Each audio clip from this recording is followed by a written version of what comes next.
السلام علیکم ورحمۃ اللہ وبرکاتہ۔ آج کا واقعہ اور آج کا سچا واقعہ ہے کہ کافروں کی گردنوں میں توق ڈالنا۔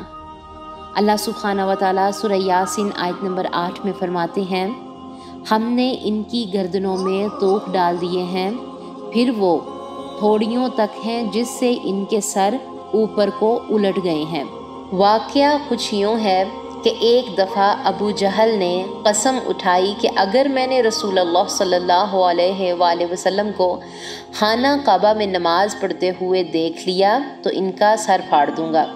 ایک دن رسول اللہ صلی اللہ علیہ وآلہ وسلم نماز پڑھ رہے تھے تو ابو جہل ایک بھاری پتھر لے کر آپ صلی اللہ علیہ وآلہ وسلم کی طرف آیا اور آپ صلی اللہ علیہ وآلہ وسلم کو پتھر مارنے ہی لگا تو اس کا ہاتھ اپنی ہی گردن سے چپک گیا اور پتھر بھی ہاتھ کے ساتھ ہی چپک گیا۔ اسی حالت میں وہ واپس آ گیا۔ جب دوسرے کفار نے اس سے پوچھا تو ابو جہل نے دوسرے کفار کو اور کافروں کو ساری حقیقت بتا دی۔ یہ سن کر ولید بن مغیرہ اٹھا، اور ولید بن مغیرہ کا واقعہ یہ ہے کہ ولید بن مغیرہ غصے سے اٹھا اور غصے میں کہا کہ میں وہ کام کروں گا جو ابو جہل نہ کر سکا، اور ابو جہل کو بزدل کہنے لگا اور بزدل کہتا ہوا وہاں سے اٹھا۔ ایک دن ولید بن مغیرہ بھی اپنے ہاتھ میں پتھر لے کر رسول اللہ صلی اللہ علیہ وآلہ وسلم کی جانب بڑھا، مگر اللہ تعالیٰ نے اس کو اندھا کر دیا، اسے کچھ بھی نظر نہ آیا۔ وہ رسول اللہ صلی اللہ علیہ وآلہ وسلم کی آواز تو سن رہا تھا مگر اس کو نبی صلی اللہ علیہ وآلہ وسلم کہیں پر بھی نظر نہیں آ رہے تھے۔ وہ اسی حالت میں واپس آ گیا اور آ کر دوسرے کافروں کو ساری بات بتائی۔ پھر ابو جہل اور ولید بن مغیرہ کو ناکام دیکھ کر ایک اور کافر نے نیت کی، کیونکہ اسے بھی شدید غصہ آیا تو وہ بھی پتھر لے کر رسول اللہ صلی اللہ علیہ وآلہ وسلم کی جانب بڑھا، اور اس کافر کے ہاتھ میں بھی ایک بھاری پتھر تھا مگر فوری طور پر پیچھے کی جانب بھاگا۔ جب اس کے کافر ساتھیوں نے اس سے وجہ پوچھی، تم پیچھے کی جانب کیوں بھاگے ہو؟ تو اس نے بتایا کہ ایک بہت ہی بڑا اور خوفناک بیل دم ہلاتا ہوا میری طرف آ رہا تھا۔ اگر میں پیچھے کی جانب نہ بھاگتا تو وہ بیل مجھے آج ختم ہی کر ڈالتا اور اپنے پاؤں کے نیچے کچل ڈالتا۔ اسی وجہ سے اللہ تعالیٰ نے فرمایا کہ یہ لوگ محض اپنے غرور اور تکبر کی وجہ سے اپنے کافرانہ عقائد پر قائم ہیں۔ کیونکہ یہ لوگ نہ تو توحید کو مانتے ہیں، توحید کے انکاری ہیں، شرک میں پڑ گئے ہیں تکبر کی وجہ سے اور اپنے غرور کی وجہ سے۔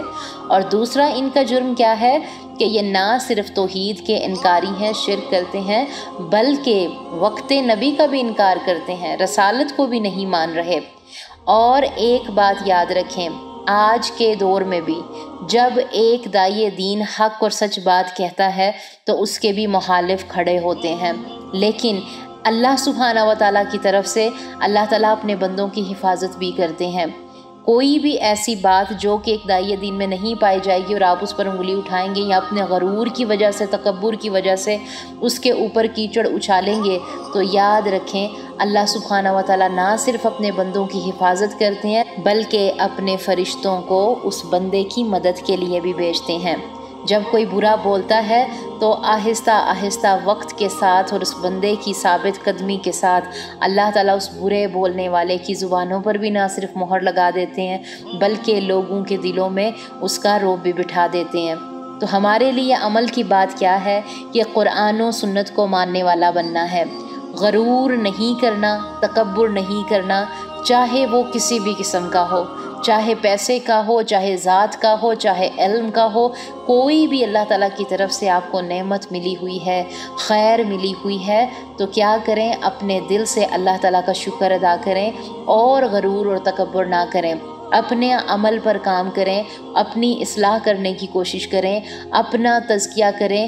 کیا پتہ جس انسان کو آپ برا بھلا کہو یا سمجھو یا اس کے بارے میں کوئی ایسی بات کرو جو کہ اس انسان میں نہ پائی جائے تو آپ کو نہیں علم کہ وہ بندہ اللہ تعالیٰ کی نظروں میں کیسا ہے۔ اپنی اصلاح کی کوشش کریں، قرآن و سنت کے ساتھ جڑے رہنے کی کوشش کریں، اس کو فالو کریں، اسے اپنی زندگی میں اپنے عمل میں لائیں، اور ایک بات کہ اپنے اندر سے غرور اور تکبر نام کی یہ جو بیماریاں ہیں، یہ جو شیطانی بیماریاں ہیں جو انسان کو ضدی بنا دیتی ہیں، انسان کو دین سے دور کر دیتی ہیں، جتنا ہو سکے انہیں اپنے اندر سے نکالنے کی کوشش کریں۔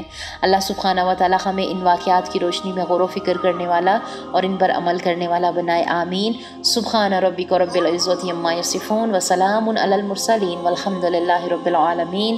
السلام علیکم ورحمۃ اللہ وبرکاتہ۔ وہ تمام ہمارے پیارے سسٹرز جنہوں نے ابھی تک ہمارے چینل کو سبسکرائب نہیں کیا ہے وہ ہمارے چینل کو سبسکرائب ضرور کر دیں۔ کمنٹ باکس میں جا کر ہمیں اپنی رائے کا اظہار ضرور کیا کریں۔ اس سے کیا ہوتا ہے کہ ہماری پیچھے جتنی بھی ٹیم ہوتی ہے اس کو بہت خوشی ہوتی ہے، کام کرنے میں آسانی ہوتی ہے، اور اس سے ہم خود بھی موٹیویٹ ہوتے ہیں کام کو لے کے، چیزوں کو لے کے۔ اللہ تعالیٰ آپ سب کو جزائے خیر عطا فرمائے، آمین۔